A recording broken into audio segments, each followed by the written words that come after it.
Bonjour et merci de me rejoindre dans une nouvelle vidéo quiz. Aujourd'hui, on se concentre sur ta conjugaison française. Bien sûr, ce n'est plus un secret pour toi, quand on s'expose à du contenu authentique, on retient plus facilement la conjugaison. Mais ça ne veut pas dire qu'il ne faut pas se tester de temps en temps. C'est donc ce que je te propose de faire aujourd'hui. Nous allons voir ensemble 5 questions auxquelles tu pourras réfléchir un petit moment et bien sûr, je te donnerai les réponses à toutes ces questions. Si besoin, je te donnerai même quelques explications. Bien sûr, tu as l'habitude maintenant, sous cette vidéo, tu retrouves une fiche PDF qui reprend les 5 questions que nous allons voir, toutes les réponses et toutes les explications. Ce qui est très intéressant, c'est qu'il y a également 5 questions bonus qui te permettront d'aller un peu plus loin. Mais avant de regarder cette fiche PDF, commençons par le quiz, d'accord? On y va? C'est parti! Première question. Conjuguer le verbe venir au conditionnel présent pour la première personne du pluriel.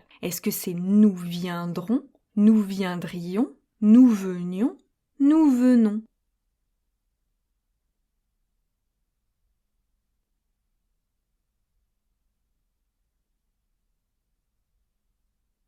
La bonne réponse, c'est la réponse B. Nous viendrions. Toutes ces conjugaisons existent, bien sûr, mais seule la réponse B est bien au conditionnel présent. Nous viendrions. Nous viendrons, c'est du futur simple. Nous venions, c'est de l'imparfait. Et enfin, nous venons, c'est du présent de l'indicatif. Deuxième question. Quel est le participe passé du verbe aimer? Est-ce que c'est aimer E accent aigu, aimer E accent aigu S, aimer E accent aigu E, ou bien est-ce que les 3 premières réponses sont correctes?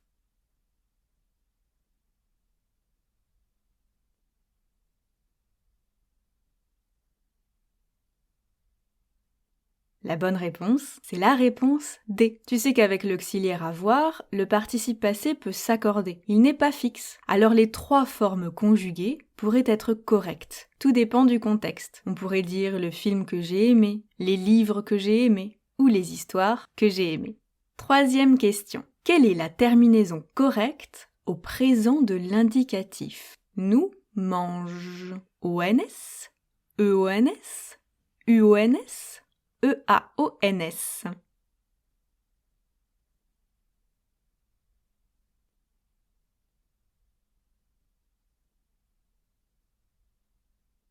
La bonne réponse, c'est la réponse B. Nous mangeons, EONS.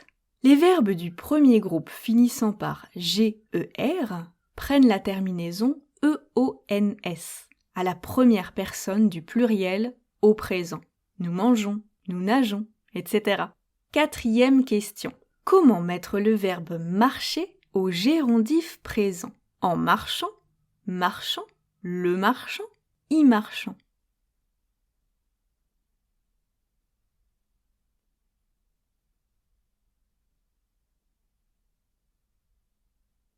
Le verbe marcher au gérondif présent, cela donne en marchant. Le gérondif est formé comme le participe présent dont nous avons parlé dans notre dernière vidéo quiz spéciale conjugaison. La principale différence est qu'il est précédé de « en ». Il indique principalement la simultanéité de 2 actions dont le sujet est identique. J'y vais en marchant.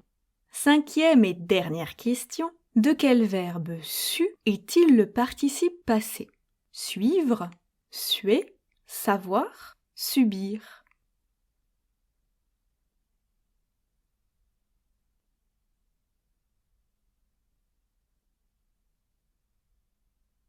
Su est le participe passé du verbe savoir. Certains participes passés sont faciles à deviner si on ne les connaît pas, parce qu'ils ressemblent à l'infinitif. Manger, manger, courir, couru, d'autres sont moins évidents. Et c'est le cas du verbe savoir. Pour le verbe suivre, le participe passé c'est suivi, son chien a suivi la voiture, suer, suer, on a bien sué pendant notre séance de sport. Et subir, c'est subi. Les voisins ont fait la fête samedi soir, on a subi leur musique toute la nuit. Et il s'agissait de notre dernière question. Comment ça s'est passé? Est-ce que tu es au point niveau conjugaison Ou est-ce que ça fait du bien de réviser un peu? Dans tous les cas, j'espère que tu l'as fait sans pression, en prenant du plaisir, n'est pas la peine de stresser. Et bien sûr, n'oublie pas que ta fiche PDF est à ta disposition sous cette vidéo pour pouvoir réviser ce que nous avons vu aujourd'hui. Et même pour te tester un peu plus, grâce aux 5 questions bonus que tu y retrouveras. Merci pour ton écoute aujourd'hui, je te souhaite beaucoup de courage pour la suite de ta pratique et je te dis à très bientôt. Salut!